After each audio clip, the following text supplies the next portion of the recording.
জলকষ্ট দেখাচ্ছিলাম শিলিগুড়িতে, কিন্তু তীব্র গরমের জেরে জলকষ্ট পুরুলিয়ায়। জলের এমন অবস্থা, টিন প্রতি 5 টাকা করে জল কিনে খেতে হচ্ছে পুরুলিয়ার মানুষকে। পুরসভাও স্বীকার করেছে। দেখুন।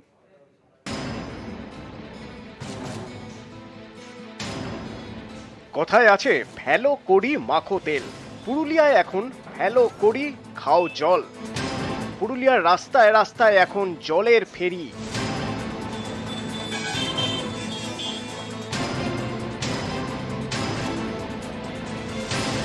তীব্র গরম, এরই সঙ্গে পুরুলিয়ায় পাল্লা দিয়ে বাড়ছে জলের সংকট। কাঁসাইয়ের কোল প্রায় শূন্য, নদীর বুকে জল নেই। এই কারণেই চাহিদা মতো জল দিতে পারছে না পুরুলিয়া পুরসভা। এই অবস্থায় রাস্তায় নেমে পড়েছেন জলের ফেরিওয়ালারা। হোটেল দোকান থেকে বাড়ি বাড়ি জল ফেরি।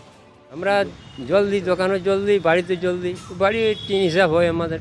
বাড়িতে জল নিচ্ছে বেশি, তো দোকানও চলে, বাড়িতেও চলে। যাদের বোরিং টোরিং শুকিয়ে গেছে, বাড়িতে জল নাই, সে নাবার চান করিবার আমরা দিই জল সাপ্লাই। কয়েকশো জল বিক্রেতা এখন প্রতিদিন জল ফেরি করছেন পুরুলিয়া শহরে। সকাল সকাল ভ্যানে জল ভর্তি টিন চাপিয়ে ফেরি শুরু। টিন প্রতি 5 টাকায় বিক্রি হচ্ছে পানীয় জল। স্থানীয়দের দাবি, প্রতি বছরই গরমে জলের ফেরিওয়ালাদের দেখা যায় পুরুলিয়ার রাস্তায়। এবছর সংকট বেশি হওয়ায় জলের ফেরিওয়ালাদের বাজারও নাকি ভালো অন্য বছরের তুলনায়। এখন তো পৌরসভা সেইভাবে জলই দিচ্ছে না, যেটা দিচ্ছে সেটা খুবই ন্যূনতম জল। গরমকালে তো আমাদের জলের ব্যবহারটা অনেক বেশি বেড়ে যায় না, তাই এখন যে ফেরিওয়ালারা আসছেন তাদের কাছ থেকে আমরা জল কিনছি এবং সেটা দিয়ে ইউজ করছি আপাতত। ফেরিওয়ালারাই আমাদেরকে বাঁচিয়ে রেখেছেন, ওনারাই জল দিয়ে যান, ওনাদের জলেই আমার এখন সব কাজ চলছে আপাতত। যেসে জলের চাহিদা বেশি, জল পাওয়া যাচ্ছে না, একটু টান পড়ে যাচ্ছি, তেমন না পারলে কোথার থেকে দেবো। নদী এখন তো শুকিয়ে গেছে, নদী জল পৌরসভার থেকেই দিচ্ছে। চাপটা বেশি, গরমকালটা একটু বেতনটা হয় আর কি।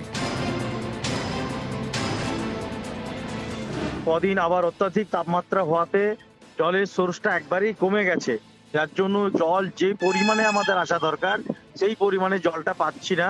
আমরা বিভিন্ন জায়গায় ট্যাঙ্কার দিচ্ছি এবং কাঁসাইও যাতে ডিপ বোরিং এর মাধ্যমে সারা রাত্রি সারাদিন ব্যাপী যাতে জলের মাত্রাটা বাড়ানো যায় তার উদ্যোগ হয়েছে এবং চেষ্টা করছি পানীয় জলটুকু সরবরাহ রাখার জন্য। পুরুলিয়া থেকে ইন্দ্রজিৎ মণ্ডল, নিউজ 18 বাংলা।